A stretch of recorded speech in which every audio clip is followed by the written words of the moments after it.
মিথ্যার নমুনা। আপনি একটা সাধারণ মানুষ, আপনি এদের মিথ্যার কি করে বুঝতে পারেন?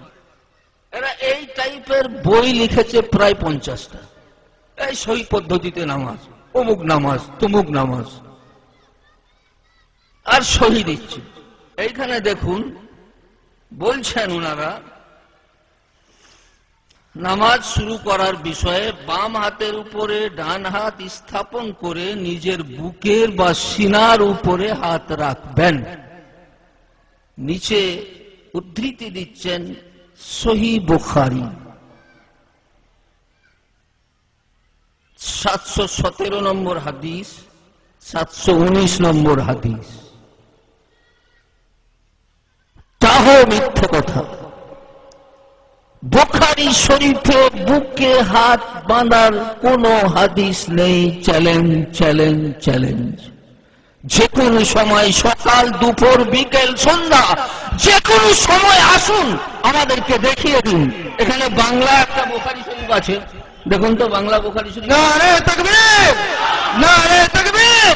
ইমামে আবু হানিফা, ইমামে আবু হানিফা।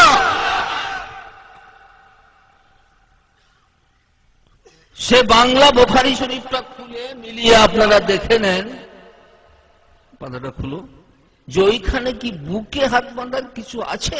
বুক শব্দটাই নেই। ওখানে যেটা আছে যে আল্লাহর রাসূল সাল্লাল্লাহু আলাইহি সাল্লামের যুগে হুকুম করা হতো ডান হাত যেন বাম হাতের অগ্রবাহুতে রাখা হয়। বুকের কোনো শব্দই নাই। কিন্তু ওনারা এখানে বুখারী শরীফ, সহিহ মুসলিম শরীফ, এটাও চ্যালেঞ্জ, সহিহ মুসলিমে নেই, নেই, নেই, চ্যালেঞ্জ, চ্যালেঞ্জ, চ্যালেঞ্জ। এনারা এইভাবে বিভ্রান্তি ছড়াচ্ছে। বুখারী শরীফে নেই, মুসলিম শরীফে নেই, এখানে পাতা সহ 10টা কিতাবের হাওলা দিচ্ছে। যখন একজন সাধারণ মানুষ, উনি কি বুঝবেন যে এতগুলো কিতাবে আছে, বুখারী শরীফেও আছে? মানুষ ধোঁকায় পড়ে যাচ্ছে।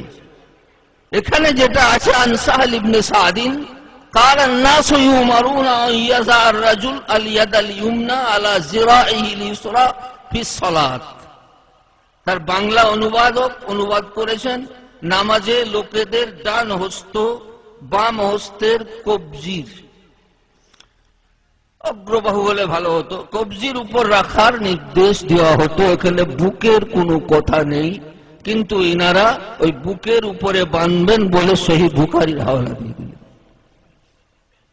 এরই 1 পৃষ্ঠা পরে বলছেন যে সূরা ফাতিহা মুক্তাদি যদি না পড়ে নামাজ হবে না।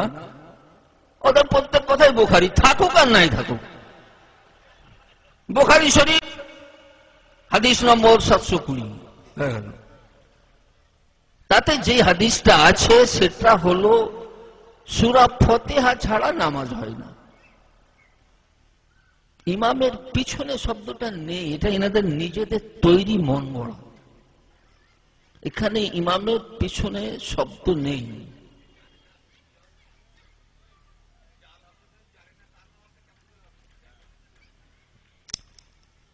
এরকম ভাবে আর পরে লিখছেন, সূরা ফাতিহার পর ইমাম মুক্তাদি সকলকে একসাথে জোরে উচ্চ আওয়াজে আমিন বলতে হবে।